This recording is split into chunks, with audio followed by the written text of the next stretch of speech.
ಸ್ನೇಹಿತರೆ, ನಾವು ಭಾರತೀಯರು ಬಿಸ್ಲೇರಿ ಕುಡಿದ ನಂತರ ಮುಚ್ಚಳವನ್ನು ಒಳಗೆ ಹಾಕಿ ಬಾಟಲಿಯನ್ನು ಹಾಳು ಮಾಡುತ್ತೇವೆ. ಆದರೆ ಈ ಬ್ರ್ಯಾಂಡಿಗೆ ಈ ಮುಚ್ಚಳವೇ ಗುರಿ. ನೋಡಿ, ವಿಷಯ ಏನಂದ್ರೆ, ನಮಗೆ ಚಿಕ್ಕಂದಿನಿಂದಲೇ ಪ್ರತಿದಿನ ನಮಗೆ ಲೀಟರ್ ನೀರು ಕುಡಿಯಬೇಕೆಂದು ಕಲಿಸಿದ್ದಾರೆ. ಇದರಿಂದ ಜೀರ್ಣಾಂಗ ಉತ್ತಮವಾಗಿರುತ್ತದೆ, ಚರ್ಮ ಹೊಳೆಯುತ್ತದೆ, ಆರೋಗ್ಯ ಚೆನ್ನಾಗಿರುತ್ತದೆ.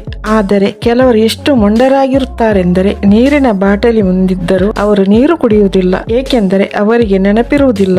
ಈ ಸಮಸ್ಯೆಯನ್ನು ಗಮನಿಸಿ ಫ್ರಾನ್ಸ್ನ ನೀರಿನ ಬಾಟಲಿ ಬ್ರ್ಯಾಂಡ್ ವೈಟಲ್ ಅದ್ಭುತ ಯೋಚನೆ ಮಾಡಿತು. ಅವರು ವಿಶೇಷ ಬಾಟಲಿ ಮುಚ್ಚಳವನ್ನು ವಿನ್ಯಾಸಗೊಳಿಸಿದರು. ಅದನ್ನು ಬಾಟಲಿಗೆ ಹಾಕಿದ ಕೂಡಲೇ ಒಳಗಿನ ಯಾಂತ್ರಿಕ ಟೈಮರ್ ಶುರುವಾಗುತ್ತದೆ ಮತ್ತು 1 ಗಂಟೆ ಮುಗಿದ ತಕ್ಷಣ ಒಂದು ಚಿಕ್ಕ ಧ್ವಜ ಮೇಲೆ ಬರುತ್ತದೆ. ಅದು ನಿಮಗೆ ನೆನಪಿಸುತ್ತದೆ, ಸಹೋದರ, ನಿಮ್ಮ ನೀರು ಕುಡಿಯುವ ಸಮಯವಾಗಿದೆ. ಮತ್ತು ಈ ಮುಚ್ಚಳದ ಸಾಮೂಹಿಕ ಉತ್ಪಾದನೆ ಮಾಡುತ್ತಿಲ್ಲ, ಮಾರುಕಟ್ಟೆಯಲ್ಲಿ ಮಾರಾಟಕ್ಕೆ ತಯಾರಿಸಿಲ್ಲ, ಕೇವಲ ಜಾಗೃತಿ ಅಭಿಯಾನಕ್ಕಾಗಿ ಈ ಪರಿಕಲ್ಪನೆಯನ್ನು ರೂಪಿಸಿದ್ದಾರೆ. ನೀವು ನೀರು ಕುಡಿದು ಆರೋಗ್ಯವನ್ನು ಕಾಪಾಡಿ.